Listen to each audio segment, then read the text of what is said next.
Good day, ladies and gentlemen, and welcome to the Levi Strauss & Company fourth quarter fiscal year-end earnings conference call for the period ending November 30th, 2025. All parties will be in a listen-only mode until the question-and-answer session, at which time instructions will follow. This conference call is being recorded and may not be reproduced in whole or in part without written permission from the company. This conference call is being broadcast over the Internet, and a replay of the webcast will be accessible for 1 quarter on the company's website, levistrauss.com. I would now like to turn the call over to Ida Orphan, Vice President of Investor Relations at Levi Strauss & Company. Thank you for joining us on the call today to discuss the results for our fourth quarter and fiscal year-end. Joining me on today's call are Michelle Gass, our President and CEO, and Harmit Singh, our Chief Financial and Growth Officer. We'd like to remind you that we will be making forward-looking statements based on current expectations, and those statements are subject to certain risks and uncertainties that could cause actual results to differ materially. These risks and uncertainties are detailed in our reports filed with the SEC. We assume no obligation to update any of these forward-looking statements. Additionally, during this call, we will discuss certain non-GAAP financial measures, which are not intended to be a substitute for our GAAP results. Definitions of these measures and reconciliations to their most comparable GAAP measure are included in our earnings release, available on the IR section of our website, investors.levistrauss.com. Please note that Michelle and Harmit will be referencing organic net revenues or constant currency numbers unless otherwise noted, and information provided is based on continuing operations. Finally, this call is being webcast on our IR website, and a replay of this call will be available on the website shortly. Today's call is scheduled for 1 hour, so please limit yourself to one question at a time to allow others to have their questions addressed. And now, I'd like to turn over the call to Michelle. Thank you, and welcome everyone to today's call. The fourth quarter punctuated a strong year defined by progress against our strategy, accelerating brand momentum, and solid financial performance. Over the past 2 years, we've taken bold steps on our journey to become a DTC-first, head-to-toe denim lifestyle retailer. We've made deliberate strategic choices to maximize the potential of the Levi's brand, narrow our focus by exiting non-core businesses, and vigorously pursue our highest return growth opportunities. We are becoming a more consumer-focused, DTC-centric lifestyle company, which has led to faster growth and higher profitability. These efforts led to strong full-year financial results. In 2025, we delivered organic net revenue growth of 7%, which was broad-based across all facets of our business. Here are a few key highlights for the year. As a reminder, all numbers Harmit and I will reference are on an organic basis. First, the Levi's brand grew 7%. Levi's strengthened its standing as the #1 denim brand in the world, and today holds more market share than the next 2 global competitors combined. Second, we took a big step forward in our evolution to becoming a true lifestyle apparel brand by bringing to market our most robust head-to-toe product pipeline to date. This drove growth across channels and meaningfully increased our total addressable market. Third, we accelerated our DTC transformation, growing 11%, which now comprises approximately half of our total business. Importantly, we saw significant DTC margin expansion in 2025, as we delivered high single-digit comp growth for the year and a more efficient operating structure in both stores and e-commerce. Fourth, our wholesale channel continued to deliver more stable growth, ending the year up 4%, fueled by our expanded lifestyle assortment as well as new distribution. Fifth, our growth in women's continued to accelerate, up 11% for the year, with both tops and bottoms delivering double-digit growth, in addition to 5% growth in men's. And while we drove significant top-line growth, we also delivered our highest ever gross margin as well as adjusted EBIT margin expansion. Now turning to details of the fourth quarter. Total company revenues increased 5% on top of 8% growth last year. And this momentum continued through the holidays, with 7% growth during the November-December holiday season, reflecting strength across both DTC and wholesale channels. This marked our highest revenue for the holiday period in at least a decade.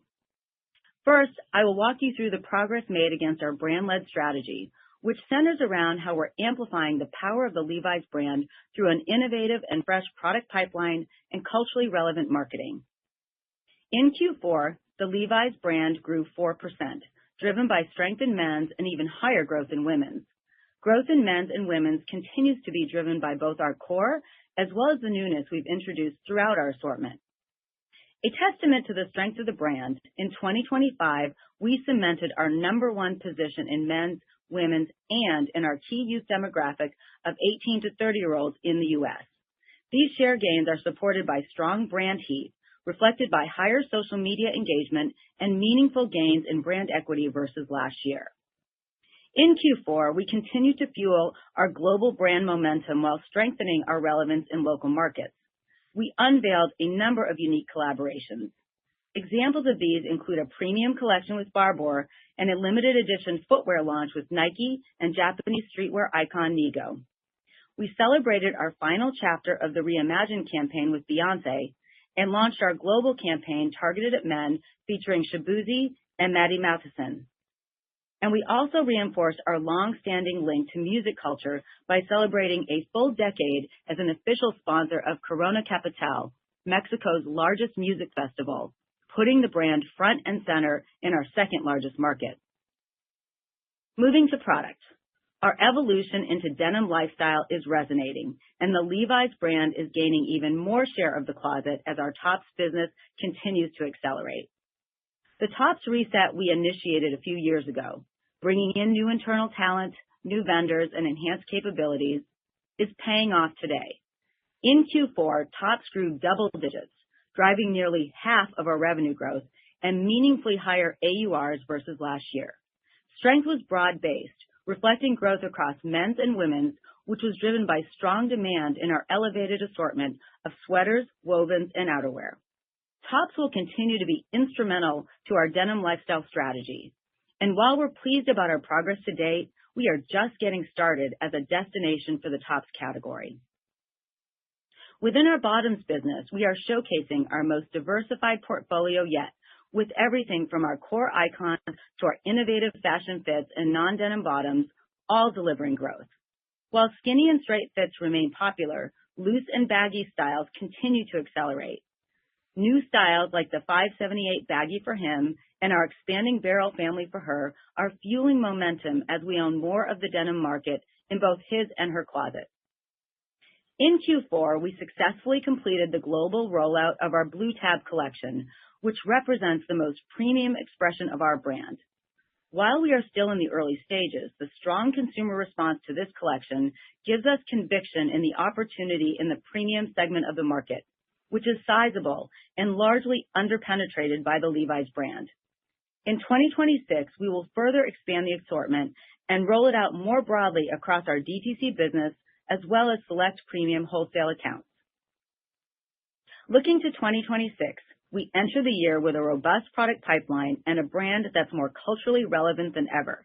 For the first time in more than 20 years, Levi's will debut its newest ad during the Super Bowl, which will be hosted at Levi's Stadium, marking the launch of our new global campaign that will run through 2026. With this kickoff and more major global moments to come, including several World Cup games to be held at Levi's Stadium this summer, we are energized by the runway ahead and confident in our ability to keep driving the Levi's brand forward. Now shifting to our next strategy, to be DTC first.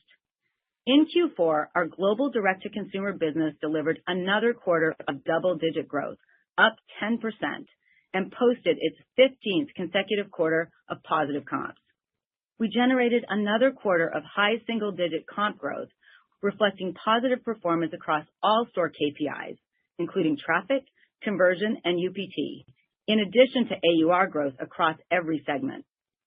In Q4, we opened 47 net new system stores, including mainline locations in Japan, India, Thailand, and Korea, as we continue to expand our DTC presence in Asia. Over the past year, we have transformed our retail operations both in stores and online, improving the consumer experience and store productivity. We've enhanced our in-store lifestyle merchandising, highlighting our broader assortment of head-to-toe looks. We've improved our assortment planning and lifecycle management, resulting in lower promotions and higher full-price selling. And we're rolling out a new global selling model for our store team, which will deliver operational efficiencies and improved consumer engagement. We are still in the early stages of what we believe is a significant opportunity to continue to improve our DTC margins, which will be a key driver of our overall company margins. Our efforts to build a strong digital foundation have enabled us to accelerate our e-commerce business. And in Q4, we delivered another quarter of very strong e-commerce growth, up 22%. We are leveraging AI to make online shopping easier and more inspiring for our fans. We recently launched Outfitting, an AI-powered feature in the Levi's app that creates style looks using our full assortment, purchasing behavior, and product imagery. This year, we'll evolve Outfitting with even more consumer-centric customization, and will launch a new consumer-facing AI stylist chatbot that enables personalized recommendations through conversation. We are also continuing to scale the use of AI and advanced analytics across the organization as we accelerate our shift to a best-in-class direct-to-consumer retailer. For example, we recently announced our plans to develop and deploy an integrated agentic AI platform to simplify and automate task-driven work throughout the organization, driving efficiency, productivity, and enabling growth. Built in partnership with Microsoft and as a frontier firm in the industry, we're currently testing this technology and plan to roll it out to employees this year.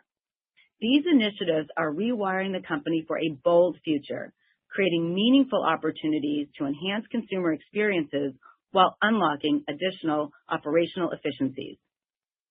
While DTC continues to drive outsized growth, wholesale continues to be an important channel for us to amplify the brand and reach our consumers where they choose to shop. Our global wholesale business was flat for the quarter and ended the year up 4%. The channel has stabilized over the past year as our efforts to elevate the brand and to broaden the assortment gain traction. Now turning to our third strategy, powering the portfolio. In Q4, our international business grew 8%, led by an acceleration in Europe and solid growth in Latin America. International comprises nearly 60% of total sales, and given the strength of the brand and our expansion into lifestyle, we see an immense opportunity for continued profitable growth outside the U.S. Beyond Yoga was up 45% in Q4, fueled by the positive response to our Seek Beyond campaign launched in Q3 and product expansion into new categories across active lifestyle. DTC performed particularly well, and we opened 4 new stores in the quarter. Beyond Yoga ended the year up 17%. And as we look to 2026, the brand will continue to expand its retail presence in new markets and launch the next iteration of our broadened lifestyle assortment. Looking ahead, I am more confident than ever in our future potential. While we continue to navigate a dynamic global environment, we do so from a position of strength with an iconic brand, deep connection with our fans, and the agility to adapt and grow. Our strategies are working, and we have the right capabilities and team in place to continue to drive momentum in the year ahead.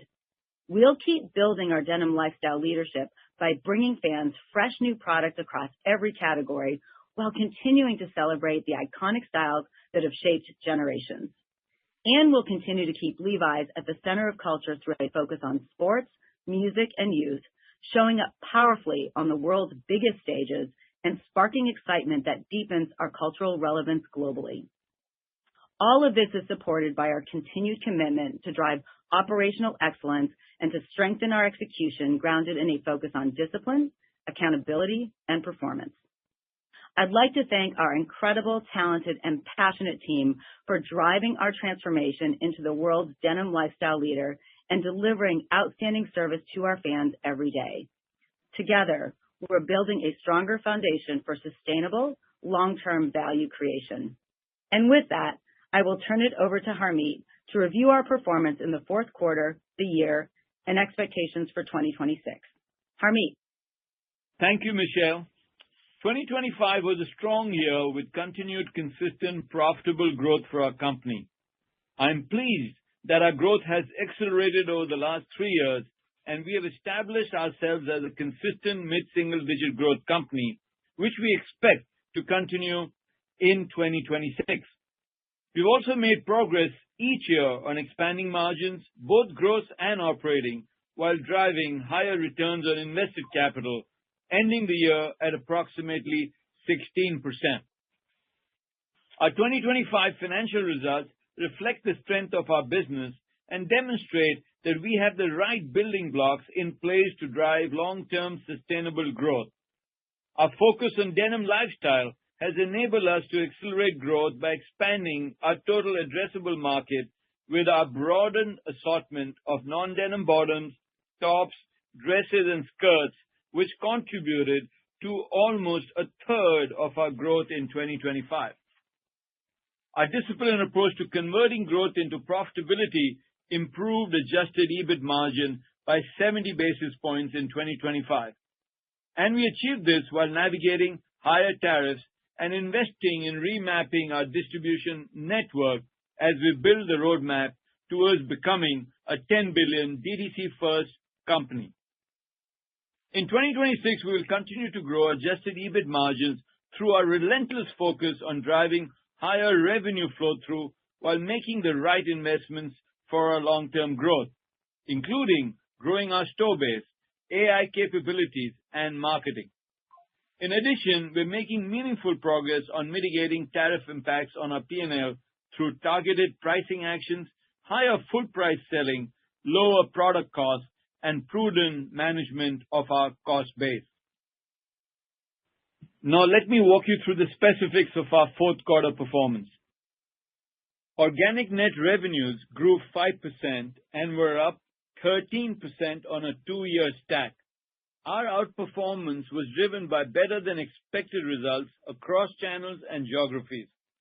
As we have seen throughout the year, both AURs and units contributed to our growth this quarter.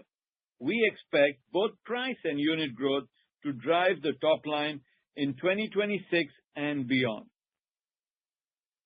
Gross margin for the quarter was 60.8% of net revenues, contracting 100 basis points relative to last year, in line with our expectations, primarily due to the impacts of tariffs, which were partially offset by pricing actions and higher full-price selling. In the first quarter, we implemented additional pricing actions to further mitigate tariffs, and while it's early, we are not seeing any impact on consumer demand thus far. Adjusted SG&A dollars grew 2.6% due to the sales upside driving higher selling and incentive expenses, higher costs associated with the transition of our U.S. distribution network, and unfavorable foreign exchange. A brief update on our distribution network transformation in the U.S. While we're making progress, the transition to the new third-party distribution center has taken longer than we expected. We've been working to fulfill our high demand by continuing to operate our own distribution center, which has led to higher transitory distribution costs, which we expect to continue to incur through the first half of 2026. We successfully executed a distribution transition from owned and operated to a hybrid model in Europe last year, enabling us to fulfill our strong demand, as evidenced by the double-digit revenue growth in the quarter, while improving our profitability in the region. This gives us confidence that we will successfully complete the transition in the U.S. this year. Moving down to the EBIT line, adjusted EBIT margin contracted 180 basis points to 12.1%, related to the impact of lapping the 53rd week and tariffs. This was slightly lower than our expectations due to the three reasons I mentioned before within SG&A. That is, unfavorable FX, higher distribution costs, and incentive compensation. Fourth quarter adjusted diluted EPS was 41 cents higher than expectations. This includes a 3-cent headwind from a higher tax rate. We ended the year with reported inventory dollars up 9% to prior year and units up 2%. The year-over-year dollar increase was primarily driven by tariffs. We continue to believe our inventory quantity and quality are well positioned globally and expect inventory levels ending fiscal 26 to be below revenue growth. Turning to dividend and share repurchases. In quarter four, we returned $55 million to shareholders and for the full year, we returned $363 million, up 26% versus prior year. This included a 7% increase in the dividend versus last year, and the $150 million share buyback in 25 was the highest annual buyback since the IPO. And today, we are announcing a $200 million ASR program, which will be completed within 3 months, but no later than 6 months, reflecting our confidence in our future and continued efforts to drive shareholder value. Now, let's review the key highlights by segment for the quarter. The Americas net revenues were up 2%. Our U.S. DTC business grew 6%, driven by strength in both brick and mortar and e-commerce. U.S. wholesale was down due to capacity constraints in our new 3PL, as well as strong growth from a key digital wholesale customer in the prior year. Our LATAM business was up 8%, fueled by growth across most markets and continued strength in DTC. Operating margins, which were up for the year, contracted 460 basis points in the quarter, primarily due to the lapping of the 53rd week and the impact of the tariffs. Europe net revenues accelerated up 10% in Q4, led by double-digit growth in our largest European markets, the UK and Germany. We delivered strong holiday performance and growth across all categories, including men's, women's, tops, and bottoms.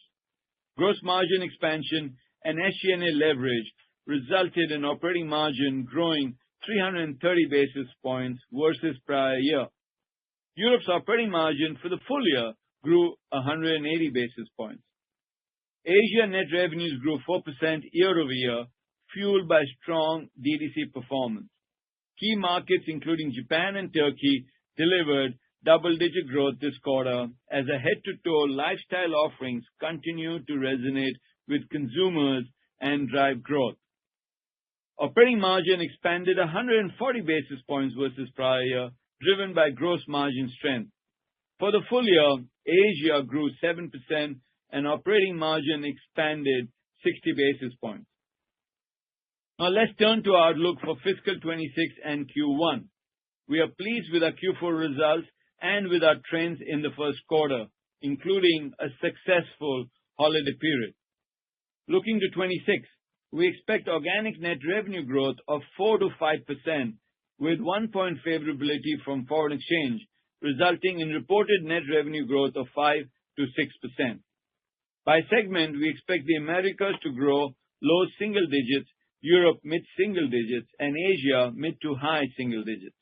By channel, we expect DTC to grow high single digits, fueled by positive comp sales, opening 50 to 60 net new system doors, and continued growth in e-commerce. Global wholesale is expected to be flat to slightly up, given plans to rationalize our wholesale footprint, particularly a few non-strategic accounts in the U.S., in support of our brand elevation strategy. Gross margin is expected to be flat to prior year.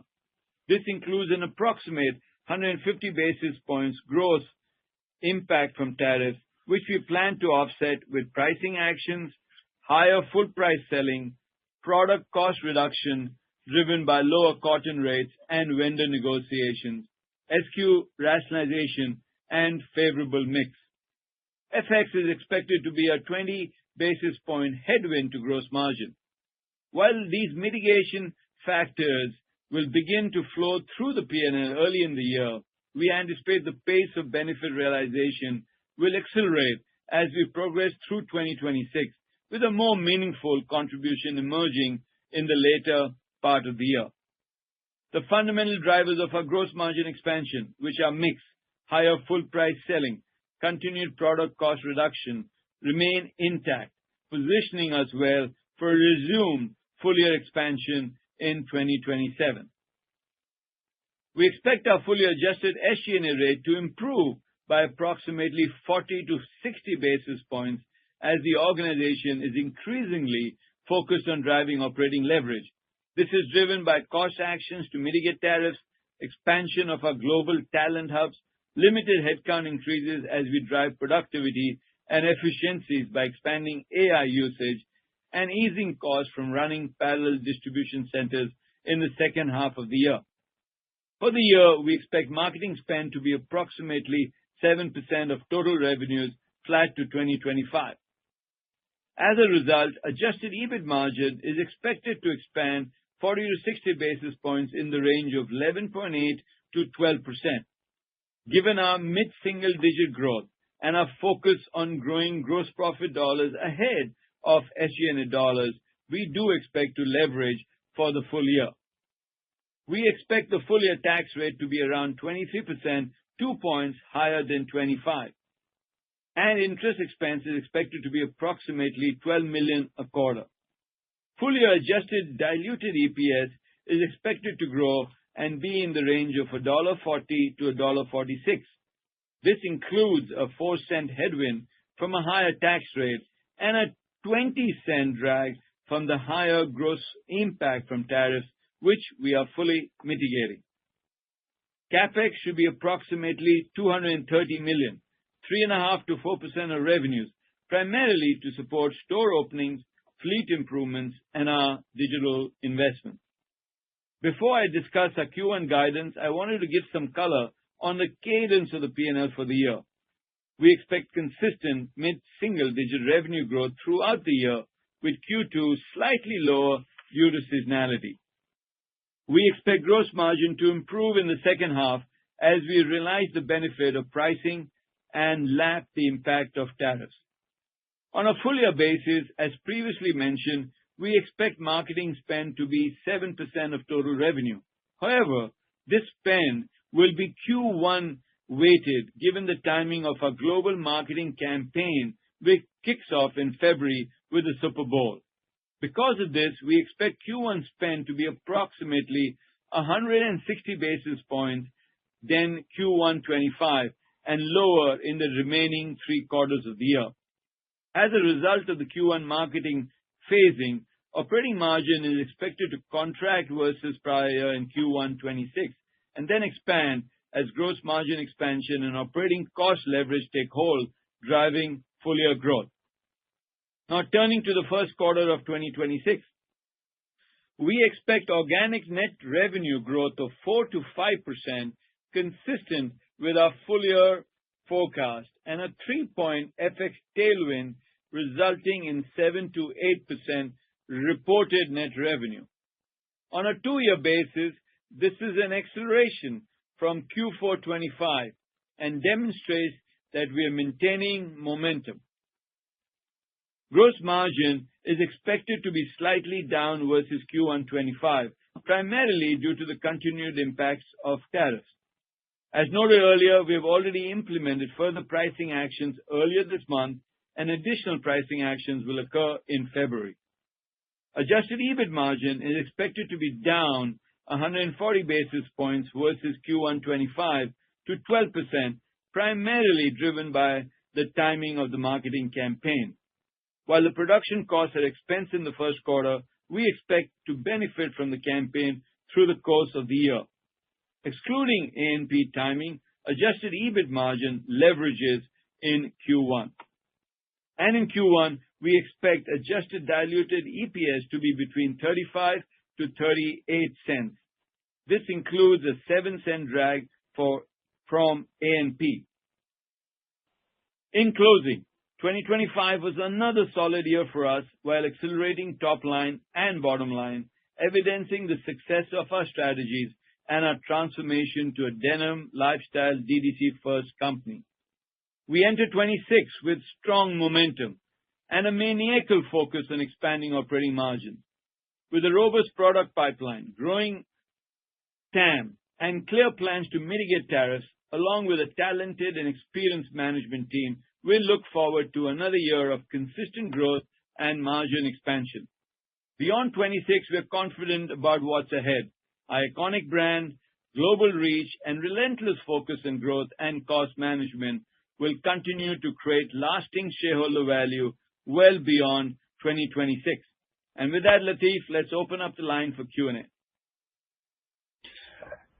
Thank you. The floor is now open for questions. If you have a question, please press star, then the numbers 11 on your telephone keypad. Due to time constraints, the company requests that you ask only one question. If you have an additional questions, please queue up again. If at any point your question has been answered, you may remove yourself from the queue by pressing star 11 again. Our first question comes from the line of Laurent Vasilescu of BNP Paribas. Your line is open, Laurent. Oh, thank you. Good afternoon. Thank you for taking my question. I'd love to ask about gross margins. Harmit, you've historically beaten your initial gross margin guide. Are you taking the same conservative stance as in prior years with this guide of flat gross margins? How should we? I think you talked about sequential improvement on the gross margin for the year, but can you maybe just put a finer point? How do we think about the first quarter gross margin? Because I think expectations were a little bit higher for 4Q. And can you maybe just unpack a little bit more the drivers on cotton, transit, and the offset on tariffs for the bridge for the year? Thank you very much, Harmit. Thanks, Laurent. It's a gross margin question from you is right on the money. Let's start with a little bit of the history. Gross margin, we have established a track record of consistent gross margin expansion, as you said. Our algorithm talks about expanding gross margin regularly every year. Last year, 25, we grew gross margins 110 basis points, and over the past 3 years, it's grown about 400 basis points. And I'll talk a little bit about the structural drivers which are intact. Talking about 26, our guidance is at this time flat to prior year. What we have done nicely is offset the full impact of tariffs, as the year progresses. So tariffs, as I mentioned in my prepared remarks, impacts gross margins adversely by about 150 basis points, and we have an FX headwind of about 20.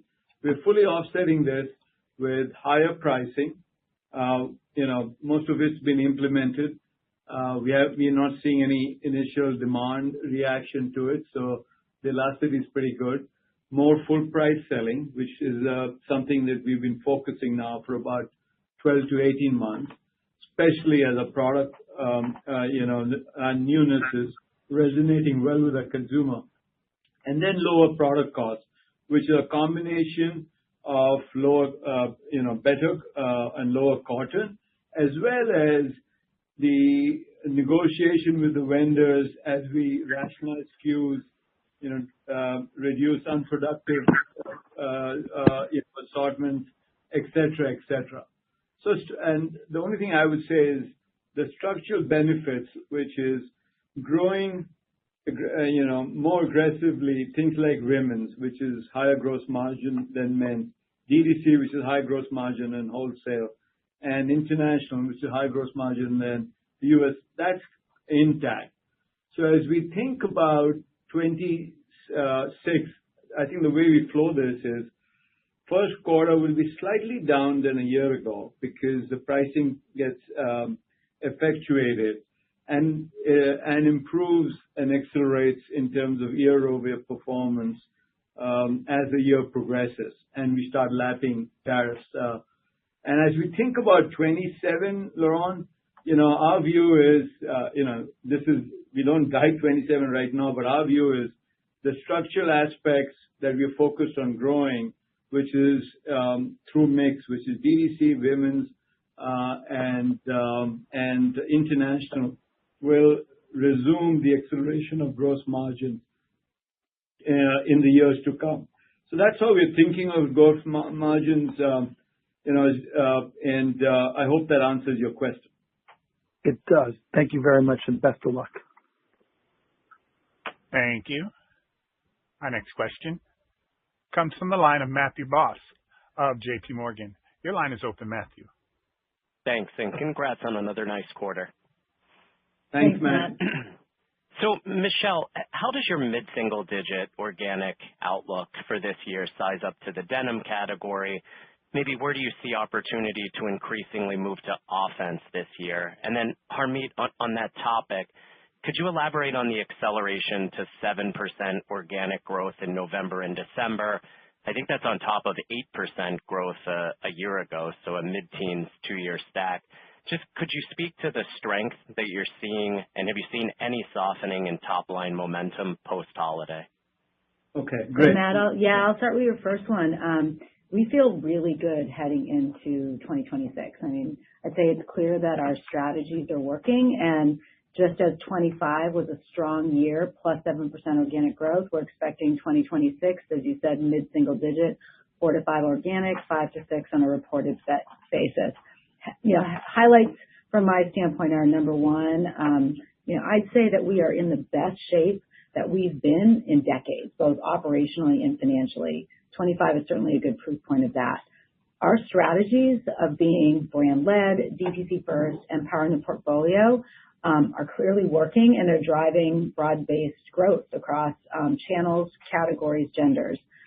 And I think what's really exciting is we're making this big transformation, as you know, from a denim bottoms business to a true head-to-toe denim lifestyle company. So when you think about 4 to 5% mid-single-digit growth ahead, we do expect, Matt, to outperform the category. I mean, the category, as you're talking just denim, it is accelerating globally, and as the leader, we are fueling that growth. On that note, in the U.S., which is also growing, we have cemented our position as the number one share for men's, women's, and youth. And it's the first time that we can remember that all three of these targets have grown share and are number one. So it gives us tremendous confidence that strategies aren't changing. We're leaning in and we're executing. And the last point I would make is, just as we plan to continue to fuel the denim category, we've expanded our total addressable market, right? We're no longer just in denim bottoms. And in fact, as Harmeet mentioned earlier, about a third of our growth this past year was driven by categories outside of denim bottoms. So speaking to tops, which had a really fantastic year, up double digits, we expect that tailwind to continue. Non-denim, again, it's growing fast. We expect that to continue. And then, of course, as we think about the women's business, women's had a great year, up 11%, but that head-to-toe dressing from, being relevant in fashion and loose, baggy, all the icons, but then also in skirts and dresses, tops. So there's a lot of runway as we look into 2026 and beyond. And your second question, Matt, I think, holiday was strong for us. It's centered around two strategies. One is DTC. So as we become a DTC first company, as a team, we really focused on making sure we win in holiday. We made sure, there's newness on the floor. We made sure the product that, is, being innovated was both with our wholesale customers as well as in our stores and on e-commerce platforms. And the teams really executed really well. So that's fact number one. Fact number two is just building on the TAM point that Michelle just talked about. That's centered around the denim lifestyle, focus. The myth I would like to bust, is that we're just not only denim bottoms. We are more than denim bottoms. I mean, this is more of a head-to-toe lifestyle denim focused company. So think about the outerwear. Our teams, shout out to our product teams and merchants, product team led by Karen Hellman and our lead merchants.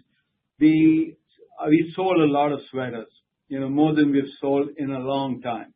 We sold a lot of chinos. So I can go and just talk about the different products that were introduced in holiday that really helped. So, and that's what gives us the confidence that we can grow Q1 and a two-year stack at 14%. You talked about November and December at 15, but for the quarter, that gives us the confidence and sustaining the 7% organic growth with 4 or 5 organic growth in 2026. It's great color. Best of luck. Thank you. Thank you.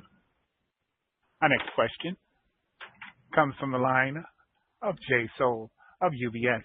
Your line is open, Jay. Thank you. Michelle, in the prepared remarks, you made a comment that you believe that the direct consumer channel margins can move higher. Can you just dive into that a little bit and tell us, what are the drivers and where do you think the margins can go from, where they are today? Thank you. Yeah, absolutely. Thanks, Jay, for the question. We absolutely believe that there's a lot of upside in DTC, both from a revenue standpoint and margin. As I commented earlier, 15 quarters of positive comp growth. So first of all, margin growth will come from leverage, call it sales productivity. As we continue to drive higher volumes, we'll clearly leverage off of the fixed costs in our store, which includes, your real estate, your fixed labor, just a lot of those, like I said, fixed costs. Secondly, I would say is, we are really focused on retail excellence. That had a big impact in expanding our store margins this past year, and that will continue. So we're stepping up our operations capabilities. That includes things like enhanced lifestyle merchandising. So when the consumer's coming in, they're not just buying a pair of bottoms, they're also buying the top. So driving UPTs, driving average ticket price, et cetera. Improved assortment planning and life cycle management. We talk about rewiring this company to be a retailer, and that's happening. We've put new systems in place. We're in the midst of rolling out a new planning and allocation system that's going to benefit sell-through, keeping us in stock. And I would say historically, that wasn't a core strength. Growing up as a wholesale company, that wasn't a core strength of ours. It has to be now. And you see it in the numbers to date. You'll see it going forward. And then lastly, I would say, again, operating with a retail merchant mindset is the selling model. And we have a new global selling model that's rolling out worldwide. So, our expectation, the margin expansion that we saw this past year, we expect that to continue. We feel really good. Got it. Okay. Thank you so much. Thanks, Jay. Thank you. Our next question comes from the line of Bob Drbul of BTIG. Please go ahead, Bob. Hi. Good afternoon. Congratulations on a nice quarter. I guess I was wondering if you could focus in on Europe a little bit more. Either country trends or the Blue Tab business have a big impact in those results over there. Looks pretty good. Thanks. Thanks, Bob. So first, a big shout out to the Europe team. They had a phenomenal year. They were up in the mid-single digit. The strength in Europe for the quarter was up 10%. Ended the year really strong, and entering 26 with momentum. The strength was, evident. I talked about UK and Germany, my prepared remarks being up double digits. But you think about the channels, both channels were up. Wholesale actually led the way with 13% growth. And you look at the other markets, Bob, most markets grew in Europe. Again, very strong holiday. The team in Europe does a great job executing against the strategies. Women's was up 10, men's was up 9, as an example. And then e-commerce was up, big time. So overall, really strong results. It translated, driving growth is one thing, but it's important that the growth translates to profitability, and it translated with operating margins of 380 basis points. So let's think forward. 26, we're signaling Europe grows mid-single digit, and you think of the pre-book, which is the first sign of, how the wholesale customer will shop. Our pre-book is up mid-single digit. So I think that's just just the thinking about Europe for 26 and what drove 25. Great. Thank you. Thanks, Bob. Okay, and on Blue Tab, do you want to talk about Sure, yeah. No, happy to talk. So Blue Tab is clearly a global opportunity for us. So yes, in Europe, but across the globe. And we're really excited about this because we think this presents a new business for us. The premium category is largely untapped for us. It's sizable, it's growing, and we're significantly underpenetrated. So, early signs for Blue Tab are very positive. We just rolled it out early in 2025, and it is the pinnacle expression of our brand, very elevated, commanding price points for bottoms for $200 to $350, truckers $250 to $400. The list goes on. And we're in the early stages. We're testing, we're learning, we're scaling. But it is showing that the consumer is responding and that we have permission to play in this elevated premium market. And, we've also had green shoots through the collaborations that we've done for a long time, which have commanded, those really elevated price points. But now we're really going to lean in. It isn't going to be, these in and out collaborations. We see it as an ongoing business that not only will represent a commercial opportunity, but it's a great halo to the entire line. So I think more to come, but, we're bullish on really getting into this premium category. Good luck. Thank you, Michelle. Thanks, Bob. Thank you. Our next question comes from the line of Oliver Chen of TD Cowen. Please go ahead, Oliver. Hi, this is Gabriella Gar on for Oliver. Thanks for taking our question. We'd be curious to hear a little bit more about any improvements that you're seeing within supply chain and progress that you're making on shortening go-to-market within your products. I know you mentioned AI being an efficiency driver within the corporate setting, but would love to hear any additional color on supply chain. Thank you. Why don't Harmeet and I both take this one? Let me talk about kind of end-to-end supply chain as it relates to product development, and I think Harmeet can speak to our distribution transformation. Right. So, as you know, we've been on this journey as we pivot to become a DTC retailer to shorten our timelines, drive global consistency, et cetera, and we're making good progress. We've taken a few months out of our end-to-end lead time, so we've shortened that from, what was 16, 17 months down to 14 months. We're now focused on creating different tracks of products. So, for example, in tops, we're going after shorter cycle times, looking at vendors who are closer to the point of distribution, et cetera. We have a new head of supply chain, Chris Calieri, who comes with deep experience in vertical retail and has a very strong strategy to go after those opportunities. So that's, point number one. Point number two, a key enabler to that is driving greater global consistency. So what used to be, we'd always developed our products here in San Francisco, but it was more of kind of a bottoms-up approach. Now what we've seen is really more of a tops down, but having a globally directed line. So for perspective, back in like 23, early 24, our globally directed line was about 20%. We're now 50%, on our way to 70, 75%. And with that, it clearly drives a lot of efficiency. So over time, you'll see that show up in inventory turn and sell-through and productivity. And also it allows us to really get behind those big bets from a marketing standpoint and leverage our resources. So the second, and then the third piece, somewhat related, is we continue to be really focused on reducing our SKU count. And we are still ranging in the reduction of about 20-25%. Again, all of these things will help enable margin accretion over time. Yeah. And on the, Gabrielle, to the question on distribution, just by context, 2 years ago, we began remapping both US and distribution network to a more hybrid, automated, omni-channel model, largely done with the intent to support our long-term growth and ensure we meet growing consumer demand. Europe, as I mentioned in my script, is fully transitioned, and we're seeing clear top line and bottom line opportunities.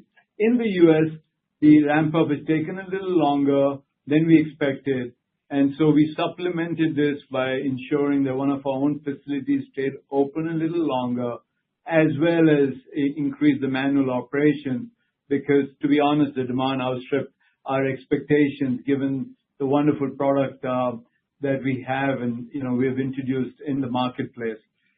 We brought in distribution experts into our organization, helping us complete the transformation. We're working with our third-party leading logistic partners, and so we're confident of completing this by the end of the year. And as you saw from the Europe numbers, when it is complete, it does make a big difference to top line and bottom line. Thank you. Thank you both. Thank you. Thank you. And Rick Patel of Raymond James. Your question, please, Rick. Thank you. Good afternoon, and congrats on wrapping up a strong year. We wanted to double-click on the delays related to the new DC. So can you provide additional color there, and what gives you confidence it'll come online in the back half? And then as we think about the SG&A impact, what's the right way to think about the impact the DC will have as we think about the transitory cost in the first half versus what should be a sizable opportunity to drive leverage from efficiency in the back half? Yeah, sure. Thanks for asking the question. What gives us confidence is a couple of things. One, we've got a great team on our side and a great team with our third-party logistic partners working together to try and solve it and do it in a way that we are able to meet consumer demand while setting ourselves for the long term. So that's fact number one. Fact number two is, this is a daily, if not a weekly discussion. And Michelle and I and the top teams, management teams on the other side are directly in conversations. And the other only proof point I would have out there is we've seen it happen in Europe. There's no reason why it shouldn't happen in the U.S. So that's addressing your question. To the question on SG&A, our focus on SG&A has risen to an all-time high within the company. I think you can ask the entire management team in the company, they'll say, this is a group that really wants to drive more leverage. And the best way to explain this, Rick, is to say, let's convert a higher percentage of our growth, our gross profit dollars, into EBIT dollars. What gives us confidence in 2026 is a few things. One, a higher volume, 4 to 5% organic or 5 to 6% reported, should leverage. Second is, I think, Jay, you asked the question about DTC productivity. Again, a myth to bust, higher DTC doesn't mean lower EBIT margins. So you think about last year, our DTC margins were up 300 basis points. The EBIT margins were up. We've got plans to grow DTC margins even in 2026. The other thing is we have limited headcount increases. And the way we're doing it so that we manage growth with resources is really leverage the use of AI.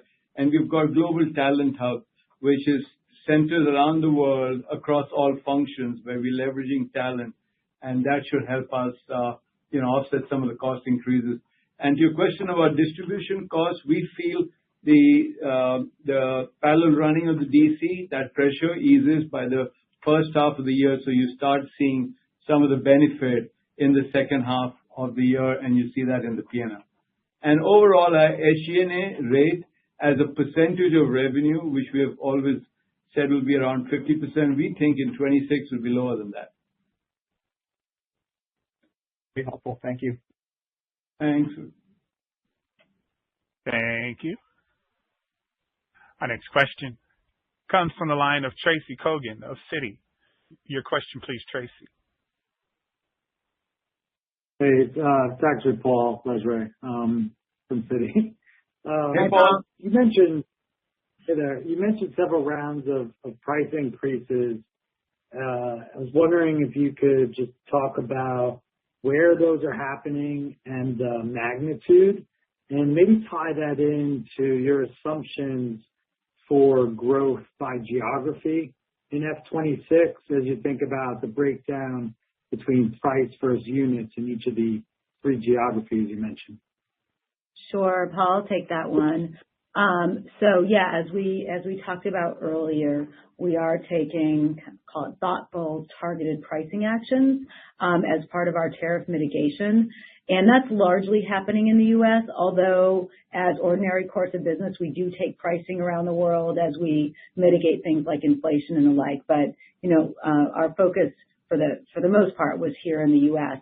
I will say we have not seen any consumer or customer reaction to date, which I think is a testament to the strength of the business, the momentum we have, and the consumer responding to our product, our marketing efforts. And I would say that, we have pricing power, given how strong the brand is right now, the market share gains. So, where it's appropriate, especially in our higher tiered and newness innovation, we're leveraging that pricing power, while at the same time taking more modest pricing and being very diligent on, call it those tier 3, lower priced entry level prices. So the teams, we have more data and more sophisticated models than we've ever had, leveraging AI as a matter of fact. So informed by market analyses, demand elasticity, and like I said, being very targeted on how we took that pricing. We took some last year, fairly modestly. We have more, and that was mostly to our customers. Now, from a consumer-facing standpoint, we do have pricing going in both in DTC and in wholesale in February. We'll be staying really close, but again, we have confidence as we head into 2026. And to your point on AUR versus units, we're expecting, like we saw this last year, we're expecting both to grow in the coming year. Michelle, is there any difference by geography in terms of the AUR versus units? I would imagine with the U.S., over the price increases. We don't necessarily guide at that level by geography, but the fact that we're expanding TAM and we're really focused on driving higher units per transaction, which means that, we are saying you come in to buy a denim bottom or non-denim bottom, there is now a great top available for you. That should drive units around the world. Yeah. Thanks, guys. Good luck. Thanks. Thank you. Our next question comes from the line of Brooke Roach of Goldman Sachs. Your line is open, Brooke. Good afternoon, and thank you for taking my question. Harmit, Michelle, I was hoping we could drill down a little bit deeper into your growth assumptions for the Americas business in 2026. It sounds like you have some strong momentum in DTC. You're taking a little bit of price. You sound pretty positive on units, but the growth would suggest that things are a little bit more challenged there. I think you mentioned that U.S. wholesale is going to go through a bit of a rationalization this year. Can you help us understand what's happening there and where the opportunity for upside is in your Americas business this year? Thank you. Sure. So, Brooke, overall, the U.S. grew in 25 by 4%. DTC, was the standout, growing 6%, but wholesale also grew, in the year. I think in the quarter, the U.S. was flat. That was largely driven by, as I mentioned in the call, two factors. One was we were lapping, a high sale in 24 from a large digital customer. That was just timing, and the capacity constraints on the DC. And if you exclude that, or you adjust for the impact of that, actually in the quarter, U.S. and U.S. wholesale would have been up low to mid-single digits. So U.S. has had a great year. To your question about next year, our expectation is the U.S. grows low to mid-single digit. Wholesale globally, our view is flat to slightly up, and that's largely driven by the rationalization of some non-strategic accounts in the U.S. I mean, as we focus on elevating the brand and taking this business to the next level. Our view on wholesale is that it's a important channel for us. In fact, a key channel, allows us to reach a lot of fans, and the broader assortment that Michelle referred to in her prepared remarks, etc. As they resonate with the consumer in DTC, we're able to take to wholesale, and I think that should drive growth over time.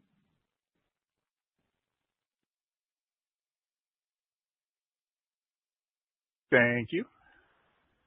Our next question comes from the line of Tom Nikic of Needham. Your line is open, Tom. Hey, everyone. Thanks for taking my question. I want to follow up on Brooke's question there. Recognizing that there's the headwind from some of the wholesale rationalization in the U.S., I'm just wondering what the business looks like in your strategic wholesale accounts in the U.S. How have sell-through rates been? How are the order books shaking out? Et cetera. Just what does it look like among the strategic accounts in the U.S.? You bet. Tom, I'll take that one. Thanks for the question. First, I think it's important to reiterate that we believe in the wholesale channel. This is really an and story versus an or. Yes, DTC, we expect to continue to outperform, but, over the long term, we expect wholesale to be, slightly positive over time. We've guided, about flat for next year, and I think we're guiding that despite the fact that we are rationalizing in some non-strategic accounts, things like, I would say, the grocery channel that we show up in today in the U.S. So I think it's a good thing for the brand, and again, we're driving to flat even despite some of these account decisions. As it relates to our core strategics, I think the partnerships are really strong. These accounts are embracing denim lifestyle, tops, men's and women's. I mean, really, Levi's getting into the tops category in wholesale in a meaningful way is a new step forward for us. Women's, our accounts have really embraced our women's strategy, and you'll see that in key accounts where they've expanded the footprint. In some cases, we've expanded doors. And then this head-to-toe denim lifestyle, getting into new categories like skirts, dresses, et cetera. So we really do see it as a complement. And I think one of the really great things is that in DTC, we can launch products first, and they get to see the results, and then we can take them to wholesale. And we've seen that model play out. One of our big hits of the year was the cinch baggy, and that took off both in DTC and in wholesale. As we look ahead, around the world, for example, we had positive growth in Europe even in the quarter. The order books are positive for next year. Latin America, again, positive for the quarter. So net, I think it's a really good story as we've expanded our addressable market to expand these categories. And let's not forget, even in Q4, from a total business standpoint, we grew market share in men's, women's, and that youth target. So I'll wrap it up by saying, we're bullish across all channels, and there's so much opportunity for Levi's in our core denim bottoms business and head-to-toe lifestyle. Great to hear. Thanks very much, Michelle, and best of luck this year. Thank you. Thanks, everyone, for joining the call, and we look forward to talking to you next quarter. Thank you. This concludes today's conference call. Please disconnect your lines at this time. Have a great day.